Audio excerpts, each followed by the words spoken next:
And one of the most important members of the House of Representatives, let alone one of the most important elections to watch in the House right now, is that of Lee Zeldin from New York's 1st Congressional District. I'm sure you've seen Lee Zeldin during this Russia fiasco that's been going on, but he's more than that. Lee Zeldin, how are you, sir?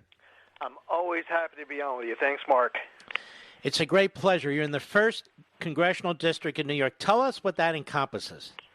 So this is the east end of Long Island. A lot of people would know the district because this is the district that includes the Hamptons. Well, 80% of the voters live west of the Hamptons. It's about 8 towns. I live in a small town that almost no one's heard of called Brookhaven with a population of almost 500,000 people. This is a district that voted in 2008 and 2012 for President Obama and then swung to a 12.5-point victory for Donald Trump in 2016. It is a right-of-center district, but you have a lot of second homeowners who have now decided they're not going back to New York City. They've changed their residence from those Democratic congressional districts in Manhattan out to the 1st. So it's becoming more of a purple district these days, especially over the last several months of people changing registrations. So they leave these blue areas and they come to your district and they still vote blue? That's what's happening. You have a lot of people who are leaving New York City and they're deciding that they're not going back, and they're registering as Democrats in the suburbs, turning some of these seats from red to blue, and then they're moving down to North Carolina, South Carolina, and Florida. And we're talking about some swing states, swing districts elsewhere. But this is happening a lot, where a lot of people leaving New York City, re-registering, and they're not looking back. So now your district is a lot tougher, you're telling us. How does it look on the ground there? So the district is, from one standpoint, I'll tell you from the fundraising standpoint, and this is crazy for a House district. In 2016, we spent about $4.25 million. In 2018, it was $4.75. In 2020, it's going to be at least $6.5 to $7.5 million just on my reelection campaign committee, not even including what my opponent spends and outside groups. It's crazy. On the ground, I'll tell you that I was just out knocking on doors for a couple hours in a place called Lake Grove, and the feedback was outstanding. But there are people who feel very strongly they either love their president or they don't. And what's interesting is that in 2016, you had a lot of people who despised Hillary Clinton, and they don't have that same emotion for Joe Biden. There are people who don't feel like he's up to the job, folks who will acknowledge that he's been ineffective, and he's certainly, in many cases, I believe he's just deteriorating before our eyes. We saw him reciting the Pledge of Allegiance with words all over the place a little bit earlier. I believed he ended with the words "for real." But there's not that hatred towards Hillary Clinton. So that emotion, it's really a lot about Donald Trump, where 2016 was about Donald Trump and Hillary Clinton. And what are the big issues in your district? So we strongly support law enforcement. I come from a law enforcement household. My background's the military. I was deployed to Iraq as a paratrooper with the 82nd Airborne Division. I still serve as a lieutenant colonel in the Army Reserve. And I happen to be running against someone who calls the police dangerous, who has signed up for that pledge where they say that instead of sending police to domestic violence crime scenes, that we should be sending experts, they call them, the non-police.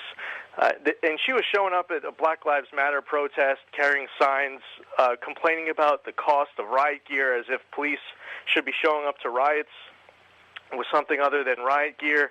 So that's a big issue here, is supporting law enforcement and ensuring that what we are seeing in New York City, Chicago, Portland, Seattle, Kenosha doesn't spread to other cities and doesn't spread to the suburbs. Beyond that, I would say, coronavirus was something that did hit us pretty hard out here. We had about 80,000 positive cases in the first few weeks. One of the stories that just doesn't get told enough, and I had the opportunity to share it during my speech at the Republican National Convention, is that the president and the administration, they delivered a lot for our area.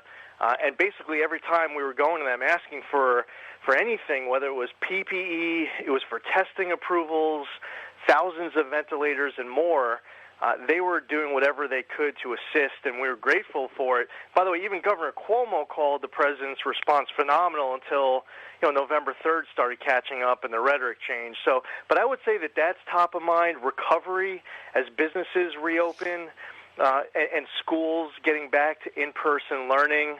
That people are focused about that on that as well. But I think that people care about the soul of our country. And they're seeing this crossroads that we're facing, and there's that belief in our little corner of America here, just like congressional districts all over the rest of the country, that between now and November 3rd, we can't take anything for granted. We can't approach with any attitude like losing is an option here. So while we have those specific issues that I mentioned, there's definitely that awareness and that motivation and that love of country, freedoms, liberties, flag, Constitution that is a big motivator and just wanting to fight for the heart and soul of our country and making sure that we don't lose. What is your opponent's name? Her name is Nancy Goroff. What is her background? Her background, she is a professor. She's been at a local university and has worked there for a long time. A big bundler for causes like the Union of Concerned Scientists that's been pushing the Green New Deal. She was a national fundraiser for this organization that you're familiar with called J Street, which, even though my opponent is Jewish, it's two very different approaches towards supporting Israel, where I believe it was amazing to withdraw from the Iran nuclear deal and move the embassy and these historic peace agreements that are out there and recognizing Israeli sovereignty over the Golan Heights. You have this organization, J Street, that works against this administration trying to do absolutely everything in its power to strengthen the U.S.-Israel relationship, even though it claims to be a pro-Israel organization. So those are a couple causes that she's involved in. But her background occupationally is primarily working at this local university. Just what we need, more professors. Let me ask you this. Has she criticized Governor Cuomo or Mayor de Blasio for their decision, their horrific decision, to put coronavirus positive patients in nursing homes and assisted living homes? I'm not aware of my opponent having criticized anyone on the Democratic side of the aisle with regards to anything ever. And that's a problem.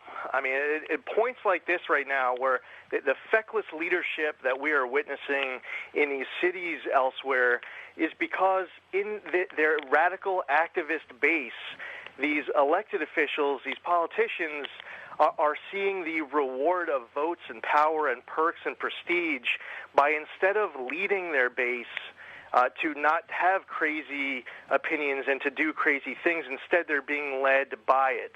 And one of the other issues with some of the elected officials and candidates who are running for office elsewhere is that you're not seeing the leadership of being willing to call balls and strikes accurately and just tune off whatever you might be seeing from, as you pointed out, a deadly nursing home policy that came from the governor, or this de Blasio's defund the police approach in that city that's leading to violence towards cops, that's leading towards mass retirement packets being submitted, even suicides. My opponent was actually asked during a screening with the local law enforcement whether or not she's would be willing to condemn the violence targeting police, and she refused to condemn that violence. So that's what we are up against. And I'll tell you, I have a lot of colleagues who are in the Republican conference who are running for re-election, amazing challengers, many of them you've brought onto your program, who are running. And the contrast has never been clearer than what we're seeing right now in these House races, where in the past, it's tough for a voter where you feel like you have a choice between two candidates and you can't really tell the difference between them. Well, the Democrats have gone so far left that the choice is crystal clear in many of these races as to what it means. Do you want a gavel in Pelosi's hand and Schiff and Max? I serve on the Financial Services Committee with Maxine Waters, and the Judiciary Committee. Do you want Nadler to have his gavel, or do we want to turn it over? Because there's only one thing that the House Democrats know that they would want to accomplish if they're in the majority and Donald Trump is serving a second term, and that's to make Donald Trump the first president to be impeached twice. If that's all that they know of what they're going to do with their power, they don't deserve to have that gavel in their hand in the first place. The House Democrats have done nothing to help with this virus. I mean, the virus itself, they've done nothing. The Senate Democrats have done nothing. Joe Biden sits there in his basement, shoots spitballs every time the President of the United States is trying to advance the ball in the battle with this and wrestle the virus to the ground. He turns around and accuses the President of killing 200,000 people. We've never heard rhetoric like this. Your opponent sounds like a quintessential leftist, an out-of-touch professor who will do exactly what Nancy Pelosi and the radical Democrats want her to do. You're an 82nd Airborne veteran, the Iraq War. More than that, you've been an outstanding member of the New York legislature, an outstanding member of the House of Representatives with an excellent record. You have not only pro-American, you've been very pro-American America and Israel. J Street, for my listeners, and most of them know, is this repulsive organization that uses its Jewish membership and its Jewish organization, that's the way it labels itself, to undermine the state of Israel, to literally undermine the state of Israel. And that's who's backing her. It's really outrageous.